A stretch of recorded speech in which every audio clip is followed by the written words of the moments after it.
You ready? Yes. Is it happening? Ready? It's not happening yet. Are you do this? Are you ready for it to happen? I'm Should we ready. do that at the same time? Yes. Okay.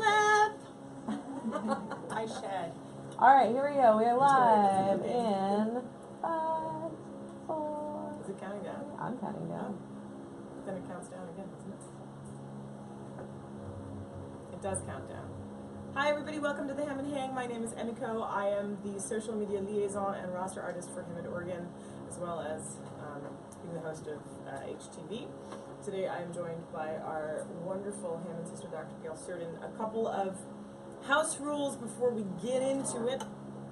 We have a live studio audience here at Church Keyboard Center in Monrovia, California. We want to thank them for hosting us every time. They've hosted all of our HTV seasons, as well as all of the Hammond Hang. So thank you, Church Keyboard Center. We love you. Hold on. It's trying to reconnect due to a poor wireless connection. Why are you on The wireless? broadcast has been paused. Pull it off of a, Wi-Fi? take it off of Wi-Fi. Why is it on Wi-Fi? I don't know. It's not on Wi-Fi, actually. Maybe that's the problem. Is it working? Still trying to reconnect. It would be your Hammond Hang, wouldn't Oh, it? you know how it is. I'm used to this though. Yeah. Lesson plans, they never work. Mhm. You were in the Okay, classroom. all right, we're live again. So, sorry everybody, we had a technical glitch there. A couple of house rules. One, we ask that the cell phones be either on vibrate or silent, please. Number two, because we are broadcasting and we do have actually today's multicam, so please, if you're having to go somewhere, go around the back instead of going through the front, because I made the unfortunate mistake of going in front, and we all saw what that looked like. We are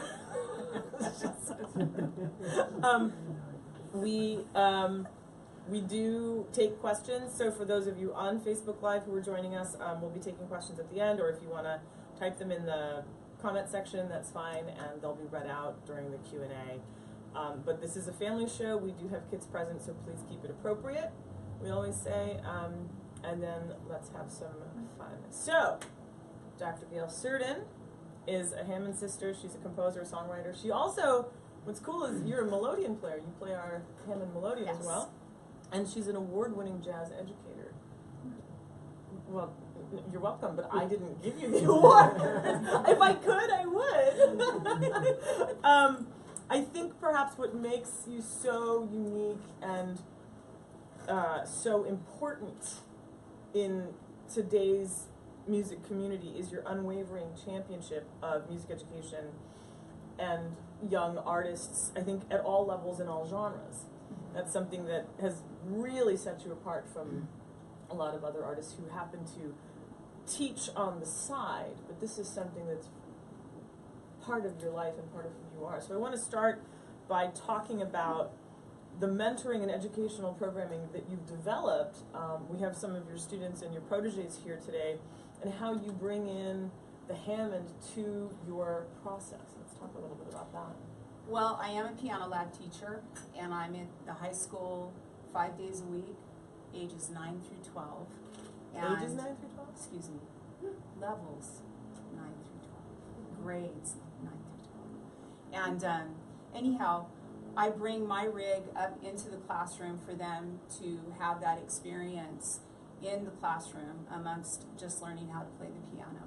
Right. The minute they hear that Hammond sound, they're like, what's that? What's that? And instant love in the classroom for the Hammond. They want to know all about it. What are these? Right. The What's slidey that bars. Do they make shapes? Why do they make shapes? Right. Why Right. does the sound change? Yeah. What makes you so passionate about? We're going to sort of steer away from the usual interview questions and sort of get That's into fine. the nitty gritty of it. I think the things that people really want to know. What makes you so passionate about music education? What makes you so passionate about incorporating Hammond into music education?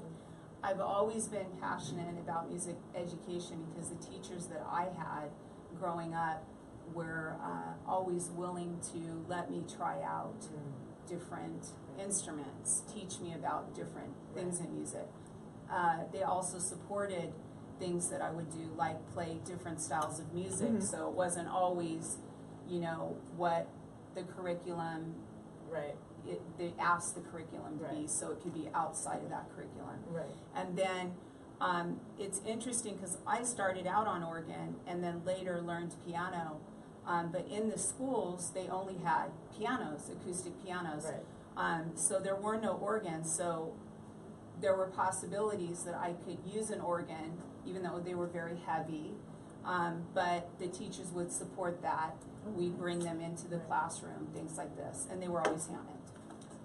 Wow. That gave me goosebumps Yeah, actually. they were Because always most, Hammond. I think most kids, even I started off on piano and then moved over. So I Mhm. think it's a nice change to meet somebody where Hammond was their cornerstone. Right, You know, in that sense, you don't really get a lot of that anymore. right. So, how has your curriculum and the incorporating of the Hammond organ been received by the school community? I don't think they understand until they hear the students play it. Right. You know, they're under the impression that the organ is used for weddings and funerals and church and this, that, and the other, but they don't Right. they don't recognize that the organ can do a whole lot of things. Right. And so they're pleasantly surprised when we put on these community concerts Mhm. and events that the students are playing in, Right. because they hear and see what they're doing with these instruments. How do the parents react? I mean, I know that with so many young people having access, not just to the Hammond, but to your style of teaching and to your encouragement, I'm sure you get various types of feedback from parents. Most parents, if their students work hard, are willing to let them have a music career. And I say let them because they obviously at a young age, if they want to be a musician, it's possible, and I would probably be the same way. Well, what are you going to do with your music? Right. You know, this Sure. is an investment. But like anything else, we invest in other things, we should also invest in instruments. Absolutely. And so, yeah. What are some of the questions, like if you get a first-time student coming into your class Mm-hmm. and they see, in this case it's the SK2, Mhm. is that the one that you use in your curriculum? Actually, I don't, because I don't have one. I have an SK88. Oh, that I bring SK1, from okay, home. gotcha, Yeah, okay. and so I bring that, Right. and I also have the XK3C Pro system. Which you use with your band, which Right, we'll but talk I about. also bring it up to school once in a Ah, while. okay, so they do have a dual manual experience. Yes, They have access to that anyway. yes. What are some of the most unique questions or observations that you've gotten from brand new students that are coming to learn with you? What are those? The pedals. Oh! When you play, why are you using all of your extensions, Right. you know? And what are they for? What is this? Right. And wait, and then if there aren't pedals, you're playing bass and some chords and back and forth. Right. You know, so most of the questions are about that. How are you playing this? Or, like I say, the drawbars. Right. They love those. Right. Have you had the experience with kids where they talk about the Hammond sound in a generic way? The way that we talk about Xerox or Coca-Cola. You don't say, oh, I'm going to go make a copy. I'm going to go make a Xerox. You say, oh, I'm going to play Hammond organ. But they're playing it on a non-Hammond keyboard. They just associate that sound. How do you incorporate the history of Hammond into your teachings? Well, I give them an overview of how we began and the evolution of the organ itself, what it used to look like, right, and how we've evolved, and how at one point became digital, and so on and so forth, and how we can create sounds now and implement those sounds in the organ. But generic, this is what I think is cool. If I bring an organ into my classroom and I have the Leslie speaker, Right. because I use a 3300, they want to know what this is, The rotary. right? Yeah, sure. They're like, wait, and the sound is doing something, Right. you know? So that's when, but then they can't possibly, because they have another type of keyboard, they can't get that sound, Sure. you know? So they're saying, well, why does this make that sound and I can't make that sound on my organ?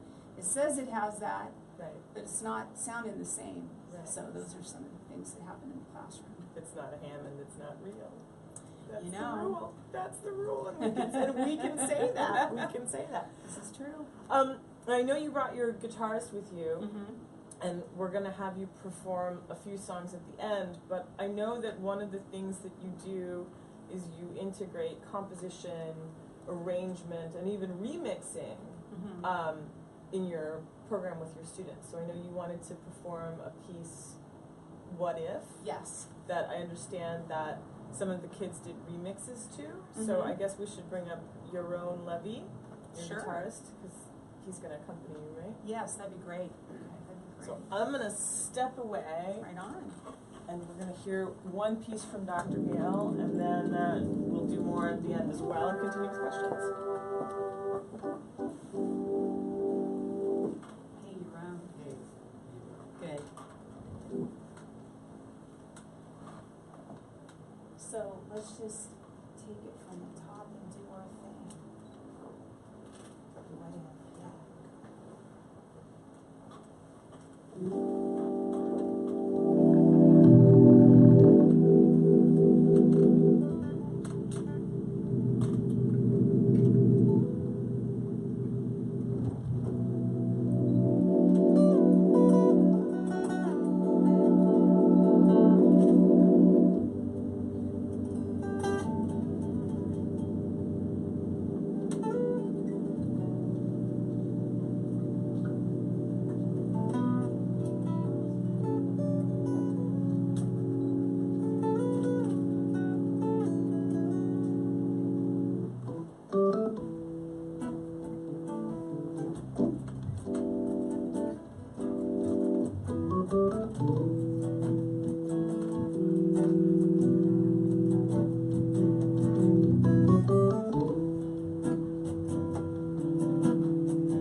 sit down since I'm going to get back up again.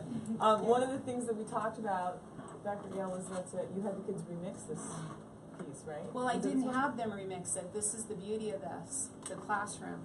Ah. So they wanted to purchase the new Right. CD. Which They we'll talk still about. listen to CDs, but they do a lot of streaming. Right. And they heard, believe it or not, the tunes that I thought people would like, the young people, they like the opposite. I'm thinking Good. they don't want slow, dreamy love. But guess what? They like the faster tunes, but the slower ones they started spitting words on. Sure. Yeah? Making verses. Right. I was out fishing. Connor sends me a text and says, hey, what up with this? Do you think this could work? And I'm like, you're in the studio with Morgan. Morgan picked the studio, her dad's studio. You're definitely, I never done that. I said, well, Morgan has our music director. She'll go ahead and show you what to do. No help from me. This is all them. Wow. So they heard What If, and Right. all of a sudden Morgan was like, let's, I want to Let's try make it something into with it. this. You So wanna, let's bring up some of your proteges then to give us a little taste of the plan. So you're going to play this song again, but their version, is that what's going to happen? well, their version is a lot different. So what's cool is this will be more of an acoustic, electroacoustic thing. Nice. But they have tracks Okay. that they've laid, and they've done all the work themselves. I didn't help them with the thing. So when you guys look this up afterwards, Right. you'll be able to. And we'll post the link for it, right? because There's it's a link single. for it. Yeah, Okay. they came out with a single in May. So I'm going to step off. You guys are going to step on and do your thing. Yeah, come closer to the goddess. I'm just kidding. I'm sorry. You want to move this out? Let's move this out, honey. Here, we can just shake things up. Okay, here we go. You ready? James, you ready? This is James Baidu. Morgan Campbell. And Connor Reed. And we are ready, aren't we? Okay, here we go.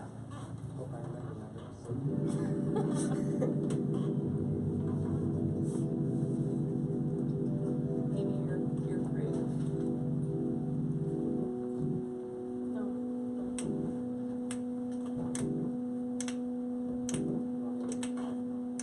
Yeah, you guys can clap. Like, hey.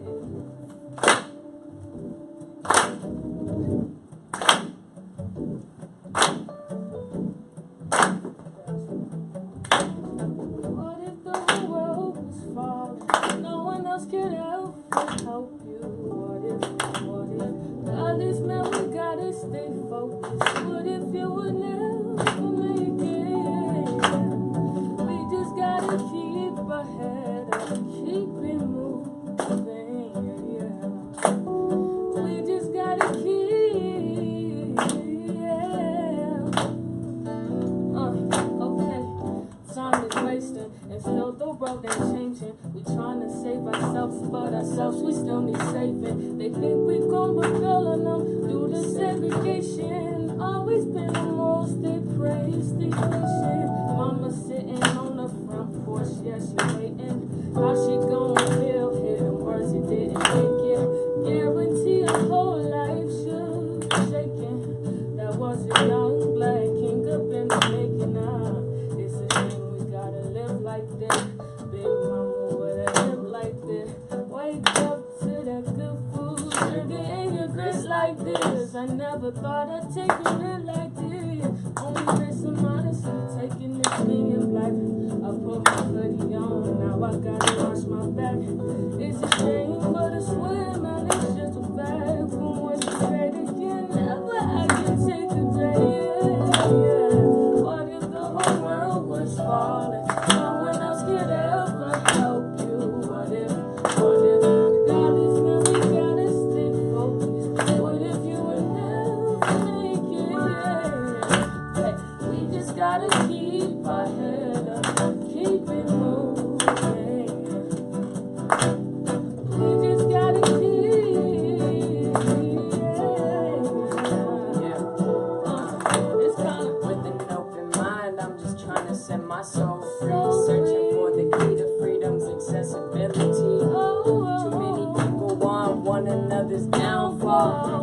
The only time we equal to the top is when we down, bro. So let's build each other up, one person at a time. Hopefully you feel connected through my rhymes, and hopefully we connect for the sun don't shine, before the birds don't chirp, before this world ain't mine. This world ain't mine, this world ain't mine, this planet ain't ours. Maybe one day we'll become one with the stars, and leave earth to be, to rest in peace forevermore. And furthermore, to the day we is no more, no more, no more. What if we are no more, no more, no more? What if we are no more? What if we are no more? What if? What if the whole world was falling? No one else could ever help you. What if? Promise, man, we gotta stay focused. What if you would never make it? What if? We just gotta keep our head up, keep it moving. We just gotta keep,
gotta keep our head up, keep it moving. We just gotta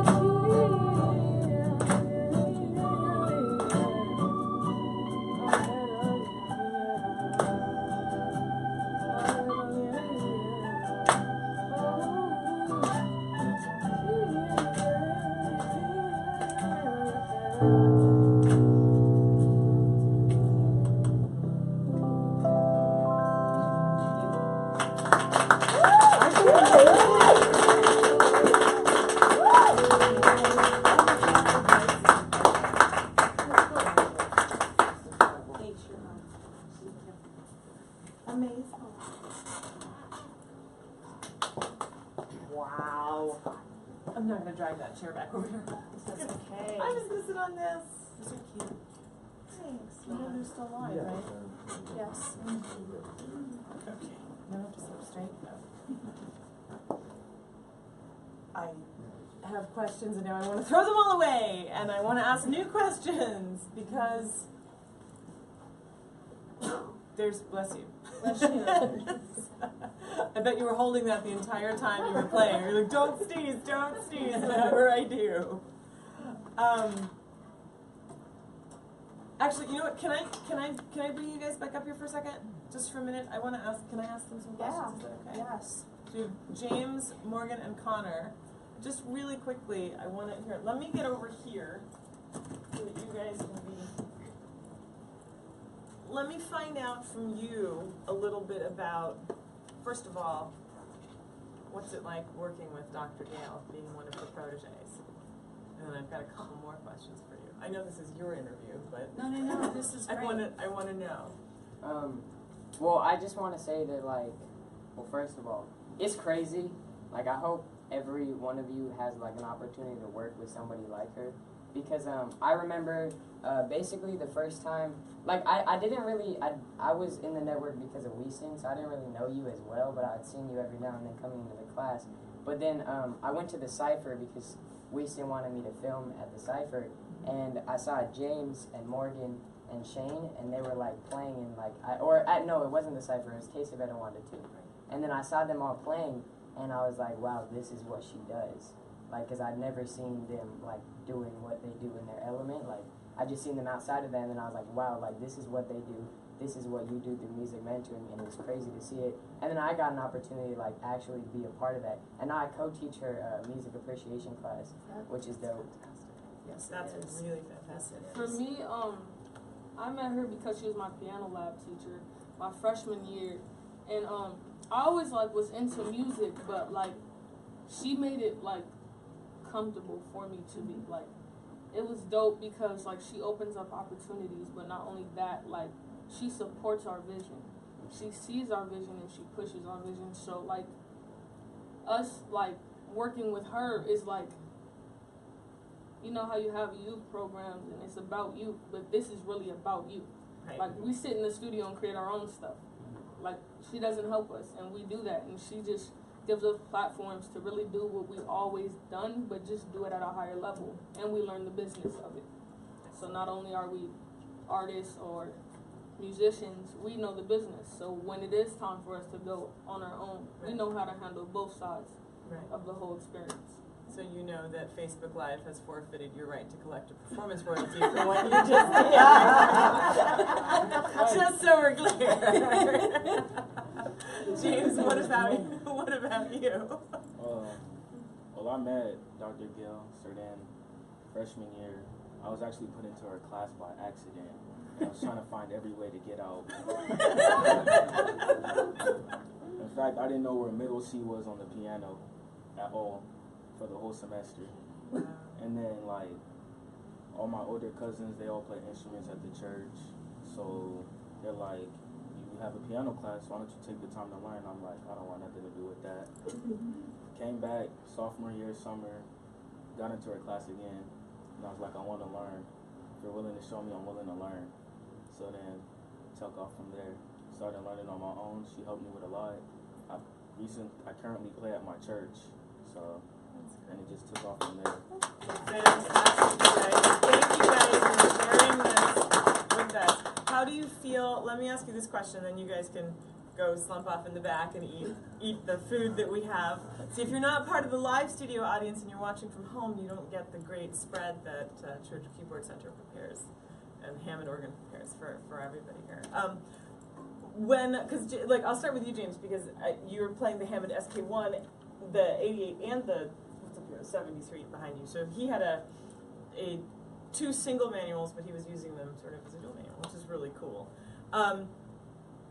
How is it integrating the Hammond into, like you guys are spitting rhymes, and the message is very positive, but I know nowadays in a lot of hip hop and rap, and especially in urban music, there's a lot of synthesis and a lot of programmed, nothing is live. The fact that Yaron was playing an actual guitar that was not even plugged in, you know, is a phenomenal thing. How do you feel about your use of the Hammond in this creation? Well, like they say, no Hammond sounds like any other organ sound. So, I personally like playing my teacher's Hammond every time. Like, she brings it in the classroom and I don't touch the other pianos. Oh, he's after your rig, Dr. Gale. You better watch out. And he takes care of it, so, yeah. Excellent. To me, I feel like the Hammond has just a different sound. It touches me on a different level than any other keyboard, any other organ that I've ever played. And smile. And smile. So, yeah. Connor and Morgan, how do you guys feel? I mean, did you feel that, obviously, because I guess what happened, correct me if I'm wrong, is that you heard Dr. Gale's original version, which is all sorts of Hammondy, and then that inspired you to take it to this new creative place, right? So how do you feel about how Hammond has inspired you to go forward with this? I know that I don't know how to play a Hammond or a piano or any of that. Like, I can't, I just look at it and I'm like, that's crazy how people can do that, because I have no clue how. I just be like touching the keys and I'm like, wow, this is a cool sound. But hearing it, like, I know from like lyricism wise, because that's what I do, I can't really play them. But I hear it and I'm like, just the sounds. I remember at the Digital Dreamers Academy, on the last day, everybody was freestyling, right? But they were all surrounding the Hammond, playing the Hammond and it's because the sound. It's like it's so beautiful and it inspires you to just like rap. Like that's what the Hammond does for me is it inspires me to rap. And you were talking about how like no music these days like has live instruments. Well, I think I don't find a problem with that, but I do think that we're unique because we have those sounds, and that's why I think we would be dope as a group because we have those unique sounds. So I'm gonna say, Morgan, tell us your feeling, and then I'm gonna add to something that Connor said. Okay. Well, I feel like the Hammond is gritty and it brings soul, and that's what I'm all about when I sing. Don't get me wrong, I love the music that's out now, but I side with this feel. And I feel like every basis of music started from live. Right. Luckily, the technology we can showcase on that and make it better, but it's nothing like the original. So when I heard "What If" on the organ, automatically I was like, done deal. Like, send me the track, I'll write to it, because I feel like even myself, I grew up listening to the organ. I grew up in church. My dad plays, so it's like just the Hammond is what I connect to. Like he said, when the Hammond's there, no one touches the pianos, and that's facts. Like we all stand around, and we'll try to make her play, but she doesn't want to. But like the Hammond is the basis of our class. Like when it comes, we're like, she's like, be careful, don't mess up the sides. Like it's like royalty, and it is. There's nothing like it. So I feel like in terms of Hammond, like it's important for us to know the feel of synthesizers, but also know where it originated from. Excellent. Awesome. We're going to, Nelson Dodge, who is the proprietor of Church Cupertine, has some... You guys need new hands. Yeah! Right on. Yeah! Right on. Hammond and Hammond. Also Right on. Leslie, if you prefer Leslie. You're talking about Hammond, so Yeah. go for it. That's Absolutely. awesome.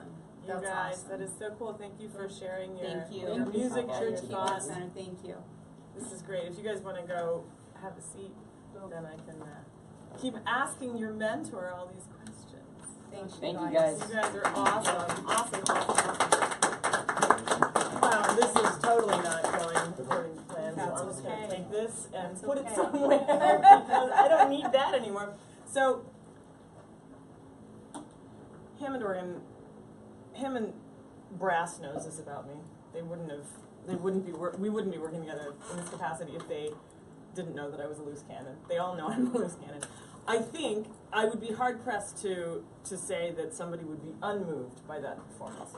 And while I do not have the power to sanction such an endeavor, I do have the power to bring it up. I think what needs to happen is a music video of that song and the filming of the making of. We have that. We have all of that. But I think Hammond needs to do it. Ooh. I think you guys need to be featured as the faces of tomorrow, because Yeah. part of what now I am not allowed to make that decision, but I am allowed to make the phone call every day to the two people that make that decision and badger them every day, and they know that I will, because I think that one of the things that, especially in what we're doing as a company and as a brand in terms of putting out the keyboards, is we're putting it out there not just for professional performing artists such as yourself, who put it under your arm and put it into your Honda Fit, where everything fits. But it's for this purpose. It's for the musicians of today who are coming up to be the legends of tomorrow. And I think there's no better way that we can keep that going, unless we do our part as the brand to support that. So all I can say is I can't make the promise, but I can certainly ask the question, and I will. We would love that. They will get a phone call from me on Monday, and now they know that's happening. So let's talk a little bit about your influences, because you're obviously such a big influence on your mentors. Who were your influences stylistically, educationally, culturally?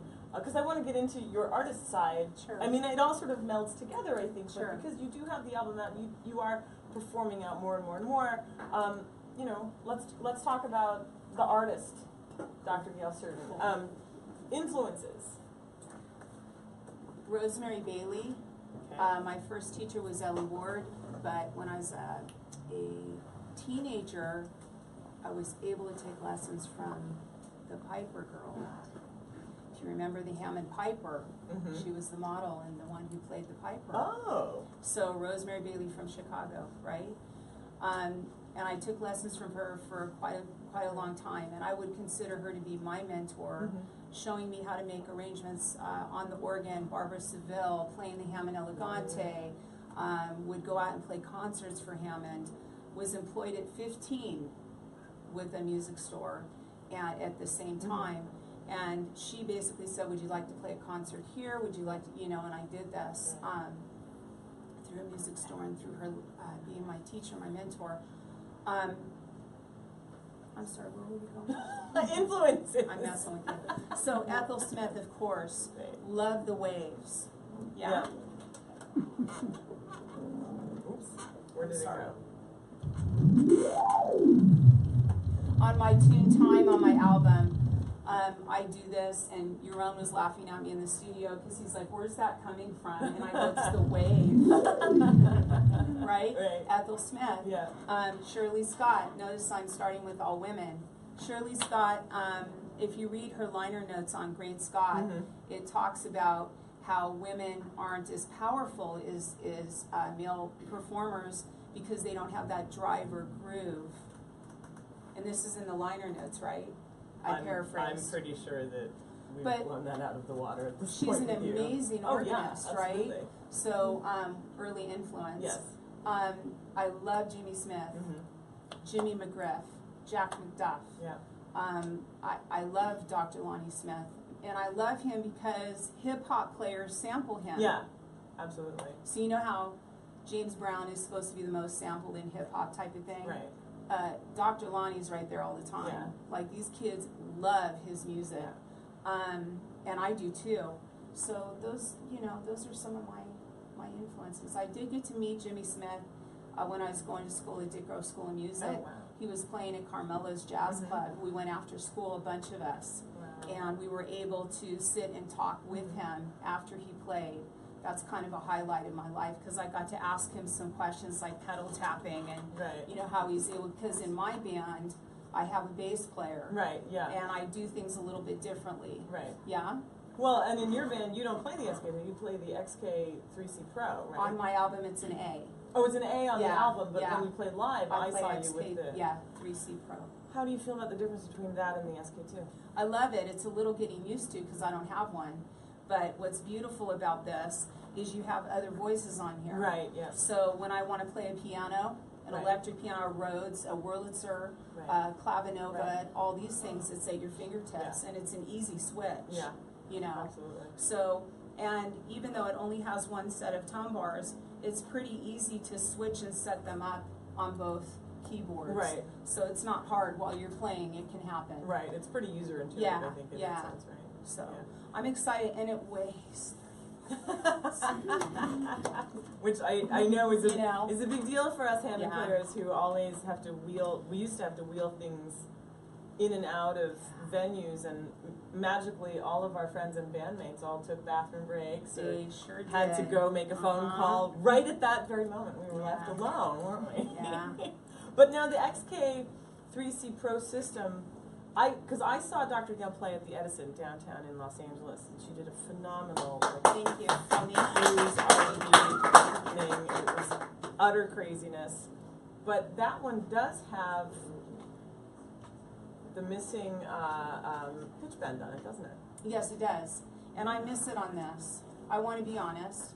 Yeah. I do miss it because I use it a lot. I crack your own up. I'm always like bending and doing Right. it. But he plays his guitar with bottles and different things, and he does all sorts of really cool, innovative sounds. And so I try, and so that's something missing off here. But it's okay.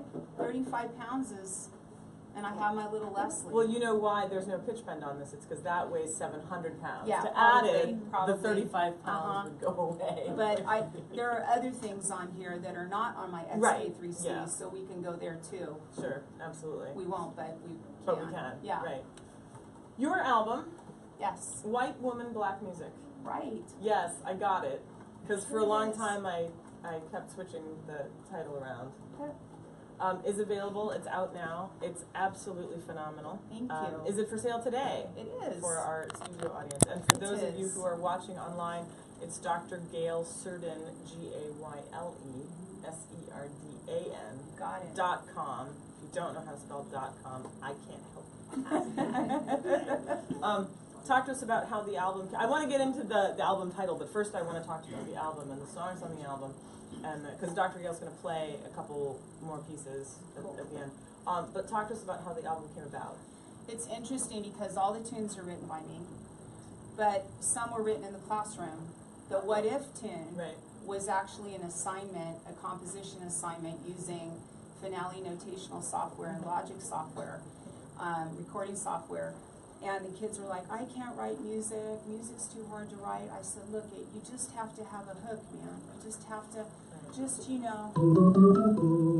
And then the song came out. Like, I just started playing it, it was recording it. And so again, classroom inspired. If you go down the list, a lot of these were written from 2010 when I lost my mother at 92 years of age. She was my rock. I felt like she was always like, you know, in her 20s. Right. But 92, Jen. I know, I miss her too. And I took a bunch of tunes that I put in a file cabinet and on the computer, and I said, let's put this to work. And I had met Jennifer Lydum. She played a couple of my recitals for my degree.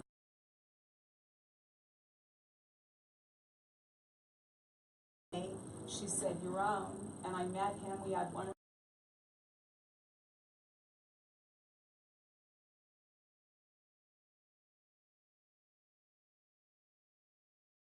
Yes, pretty much. Fantastic. Yeah. I play melodeon on one, and organ. So obviously that track was But the rest of it's live.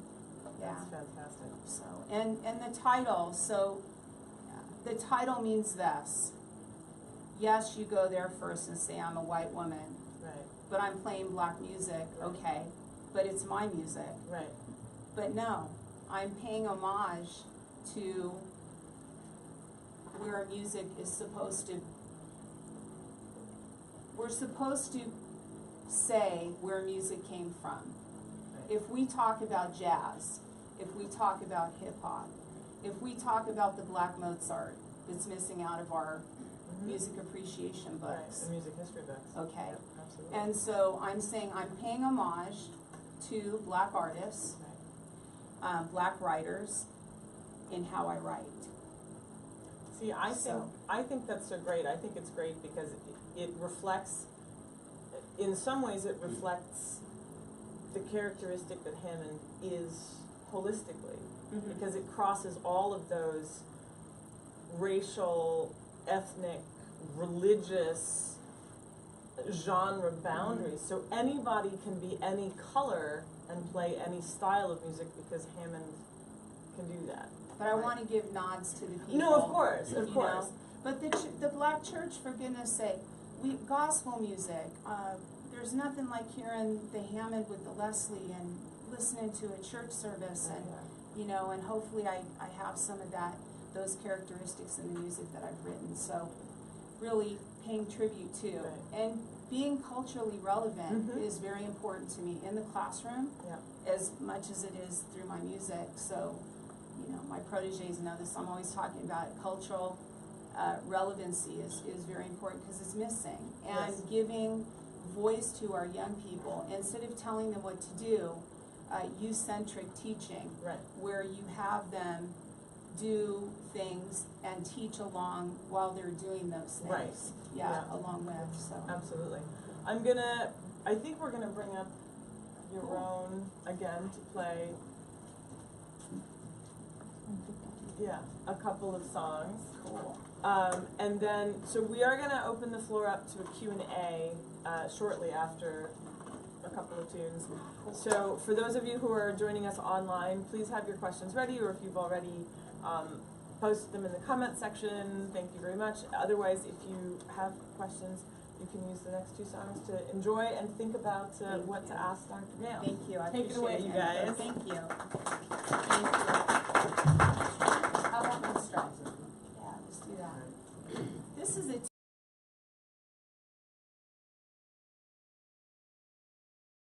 our drummer and our bass player, but Jorn and I can play and get a little groove on. And then maybe Morgan, you can tap out some stuff at the end, a New Orleans type of groove would be great on the chair or something. You get it, yeah?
Orleans. A little New Orleans. Well, should we try white woman, black music? Let's do that. Let's do a little of that. I'm going to try to rearrange myself here.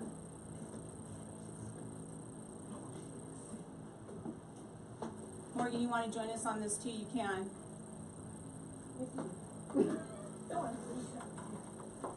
And the audience too.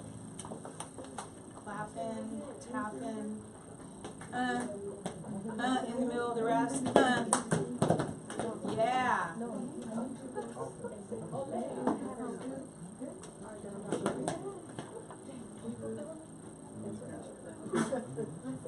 Alive in the Lights is here. One of my students that has an all-girl band. Yeah, she actually plays same thing. She also is a vocalist as well. Chris Lowe's from the radio station. Youth Mentoring Action Network. That's what we do. Credit for mentoring.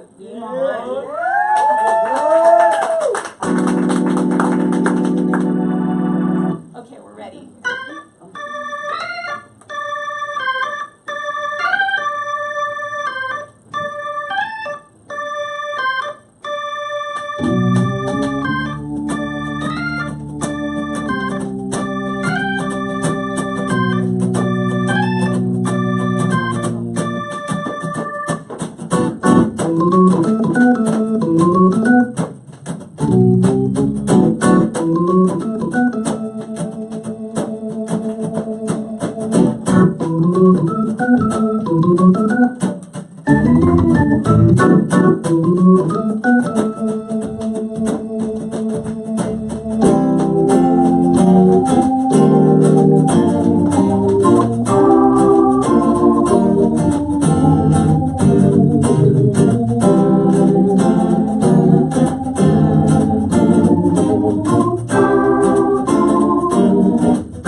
The live people, actually. One of which is, how can you, and I think he simplified the question, so I'll ask it in a way that ignites some conversation. Cool. For somebody that would be, so I'm paraphrasing here what the question is. For somebody that has never sat down at a Hammond or who's not quite as well versed, what pointers, especially for the keyboard, could you share to how to create the original B3 classic sound? Okay. They want to know the specific. First of all, I'm old school. When I learned to play, I played the root and the bass and the chords in the left hand and melody up here and some block harmony and things like this. For the right hand, the first 3 tone bars with some percussion. It depends on what you like to hear. You know, right now it's on a jazz tune patch, but if I put it on manual, that's on the Jimmy Smith setting. Oh, sorry. I keep forgetting because I don't have pedals today. Right.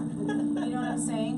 But you get, so this is pretty typical. And then depending on, you know, what you want on the lower, you know, if you're come from my school of thought, and if I can make this work, because I'm just getting familiar with this. The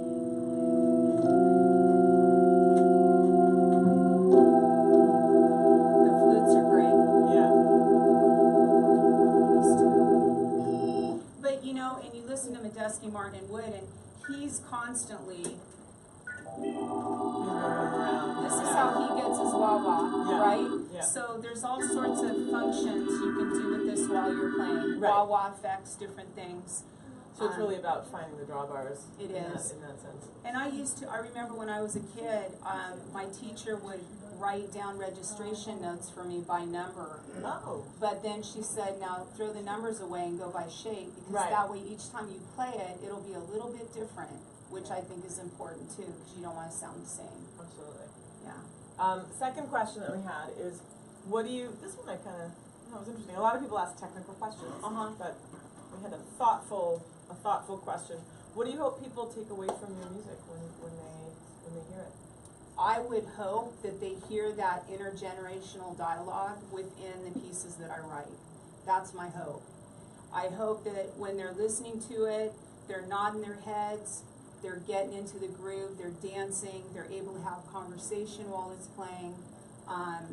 One of my favorite pieces on the album is Time, and the reason for writing that piece is because I feel like we need to take the time to think about one another and to think about humanity, to think about non-materialistic things, more soulful thoughts. Yeah. Fantastic. So I want to thank everybody for coming. We have another Hammond Hang coming up in October. We do these once a month. If you are in the LA area, Southern California, or if you just feel like flying in on your Gulfstream or your Learjet, taking Amtrak, you can get here to Church Keyboard Center in Monrovia, California. You can find them on Facebook, find us on, well, if you're watching it, you found us on Facebook. And just make sure to like us or follow us so that you can get all the latest details on the next Hammond Hang, as well as other HTV episodes. We just put one up with you from the Edison. Yes. Went up yesterday on HTV. Subscribe to that. YouTube.com/Hammond TV USA. Dr. Gail Surdin, thank you so much.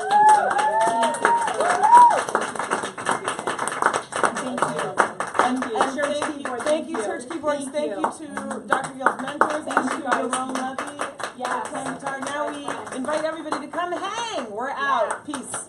awesome.